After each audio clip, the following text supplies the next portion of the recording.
ជួនព័ត៌មានបន្តទៀតបាទជើងនេះគឺជាបទចម្រៀងរបស់សាច់រឿងរបស់ណាដេតជាមួយនឹងយ៉ាយ៉ាបាទចឹងបទចម្រៀងរបស់អ្នកទាំងពីរចេញជាអំពីហើយពិតជាមានអ្នកគ្រប់គ្រងជាច្រើនពីស្នាដៃសម្ដែងរបស់អ្នកទាំងពីរបាទចឹងរីករាយទស្សនាស្ដាប់បន្តិចតែយប់មិញនេះបទចម្រៀងរបស់សាច់រឿងថ្មីរបស់ណាដេតនិងយ៉ាយ៉ាបានចេញជាផ្លូវការដែលមានអ្នកគ្រប់គ្រងជាខ្លាំងជាពិសេសពីសំណាក់អ្នកគ្រប់គ្រងរបស់គូស្នេហ៍មួយគូនេះបទចម្រៀងដែលមានចំណងជើងថា Love is Love ជា Original Song The Tracks ចម្រៀងក្នុងសាច់រឿង The Scream Track The Well Buddhist The Sweet បាទដែលណាត់ដេតនិងយ៉ាយ៉ាជាតួឯកចំណែកមួយគូទៀតគឺសម្ដែងដោយតួស្រីក្នុងរឿង I'm Fine Thanks Sure Love You Ice The Pre-Chaya និងតារាសម្ដែងប្រុសគឺ Homanes The Serial The Ten Pop បាទ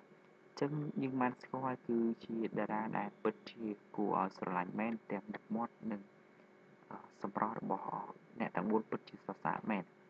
បាទចឹងរឿង The Strip Trap Fan Buddhist The Sweet ត្រៀមបញ្ចាំងជូនទស្សនាឆាប់ៗពេលខាងមុខនេះនៅលើប៉ុកទូរទស្សន៍ប៉ុស្តិ៍លេខ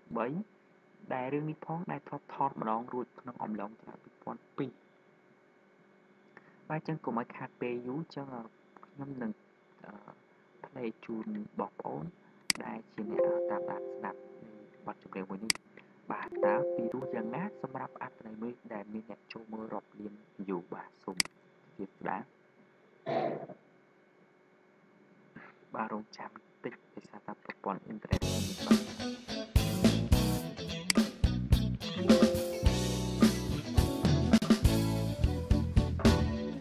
ไม่ต้องมาตั้งคำถามไม่ต้องมาทำ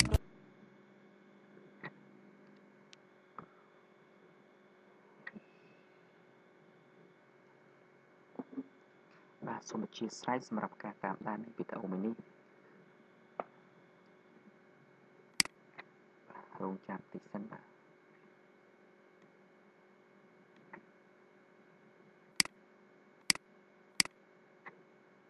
បាទដោយសារតែមានបញ្ហាបច្ចេកទេសតិចបាទចឹងសូមអភ័យទោសសម្រាប់បងប្អូនដែលជាអ្នកតាមដានว่าทำไมเรารักกันไม่เข้าใจความสัมพันธ์